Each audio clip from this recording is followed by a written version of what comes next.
Selamat pagi, berjumpa lagi dengan bola Argentina di pagi hari ini. Ini ada irigasi sawah, bakar-bakar bukit sama ini lapangan sepak bola. Oke, hari ini mungkin setelah hampir berapa hari ya tidak membuat video. Sekarang membuat video lagi. Hari ini kita akan membahas tentang pelajaran dari kegagalan Argentina juara Piala Dunia 2026 setelah di final kalah dari Spanyol 0-1 di final ya. Ada pelajaran ya, mungkin pelajaran secara global bisa, pelajaran terkait sepak bola bisa. Tapi yang ingin saya bahas adalah bahwa kegagalan Argentina itu karena memang mereka atau Lionel Scaloni seperti mengulangi momen Piala Dunia 2018. Kita ulas. Oke, gini ya.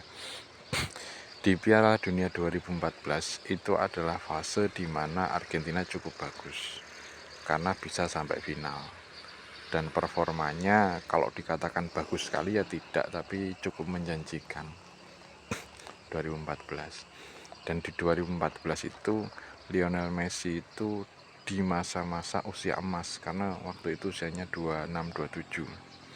Aguero juga segitu, Higuain juga segitu, Di Maria juga segitu. Mascherano agak lebih tua, dia usianya 30 tahun. Carlos Tevez nggak masuk sekuat, usianya 30 tahun tapi udah nggak masuk sekuat. Jadi di 2014 itu Argentina cukup efektif bermain, efektif dan efisien. Menangnya tidak terlalu banyak, menangnya itu selisihnya cuma 1 gol. Iya, seingat saya menangnya cuma 1, selisihnya 1. Itu mirip dengan Spanyol di 2010. Jadi Argentina 2014 itu menangnya itu cuma selisih 1 gol. Mirip seperti Spanyol 2010 yang menangnya 1 gol. Jadi saya masih ingat 2014 itu Argentina main pertama menang lawan Bosnia 2-1, menang lawan Iran 1-0, menang lawan Nigeria 3-2. Terus kemudian menang lawan Swiss 1-0, menang lawan Belgia 1-0, adu penalti lawan Belanda dan kalah 0-1 dari Jerman di final. Iya, menangnya cuma selisih satu. Tapi timnya cukup solid, cukup meyakinkan dan cukup membahayakan. Di final tuh ketika melawan Jerman itu Argentina memang kalah dalam penguasaan bola, tapi Argentina memiliki peluang-peluang yang mengerikan. Termasuk peluangnya Gonzalo Higuain yang tinggal berhadapan terus gagal masuk, itu kan peluang yang keren. Terus peluangnya Palacio itu. Nah, itu Argentina 2014. Sepertinya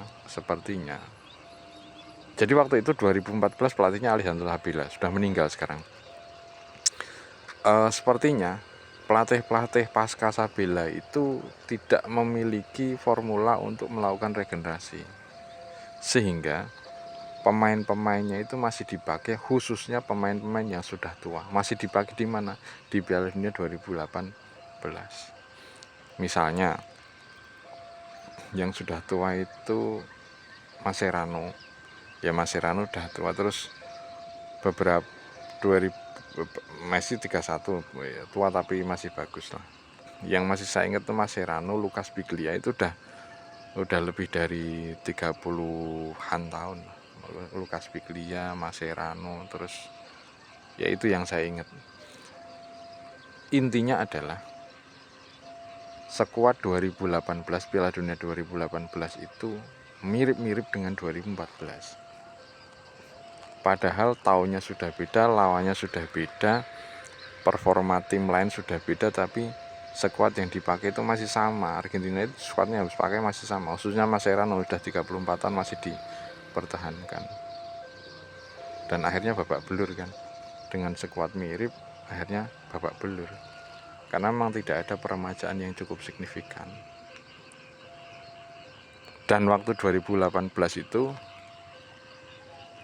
Lionel Scaloni itu ada di skuad sebagai asisten pelatih.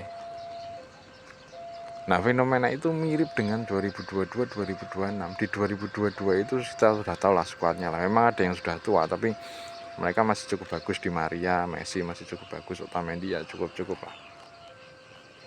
Anehnya di 2026 itu skuadnya hampir sama. Saya pikir ada regenerasi, tapi ternyata tidak ada, nyaris tidak ada. Jadi skuad-skuad di laga-laga terakhir itu pemain-pemain yang sudah tua-tua itu, kayak Leandro Paredes yang sudah main di Liga Argentina, Montiel yang main di Liga Argentina, Molina yang sudah tidak terlalu bagus lagi, yang sering jadi titik kelemahan Argentina ketika gol lawan terjadi. Jadi Argentina 2026 tidak melakukan regenerasi yang cukup signifikan. Ya begitu, akhirnya begitu. Ketika bertemu dengan pola permainan Spanyol, pemain-pemain yang masih muda mengandalkan sistem, akhirnya kerepotan sendiri. Padahal Scaloni itu pelatih Argentina 2022-2026 adalah orang yang ada di Piala Dunia 2018.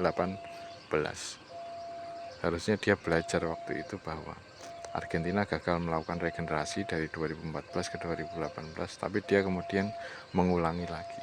Entah mengulangi karena memang niat mengulangi atau dia tidak memiliki formula yang bagus untuk regenerasi, entahlah. Tapi yang jelas Argentina banyak pemain-pemain bagus. Echeverri bagus tuh, Nico Paz bagus tapi jarang main kan kemarin. Jadi itu pelajaran paling berharga. Dan mungkin juga Scaloni juga kebingungan bagaimana meracik tim yang baru ketika pemain-pemain tua itu menghilang. Angel Di Maria hilang, terus Papu Gomez hilang. Meracik pemain-pemain baru itu nanti kerepotan, akhirnya pakai pemain-pemain yang lama. Jadinya seperti ini. Argentina tetap hebat, tetap besar ketika melawan tim-tim kecil, bahkan melawan Cape Verde dan Mesir juga tidak terlalu istimewa. Melawan Inggris istimewa, tapi melawan Spanyol habis-habisan, babak belur Argentina itu. Untung kipernya Emiliano Martinez bagus ya, walaupun saya tidak terlalu sepakat juga dia masih ada di skuad utama karena memang harus regenerasi. Jadi kalau organisasi itu ya pentingnya regenerasi. Kalau nggak ada regenerasi ya begitu akhirnya, repot sendiri. Gitu ya, itu suara kereta mau jalan tapi belum jalan-jalan. Nanti kita sambung di bagian kedua ya saudara-saudara. Terima kasih.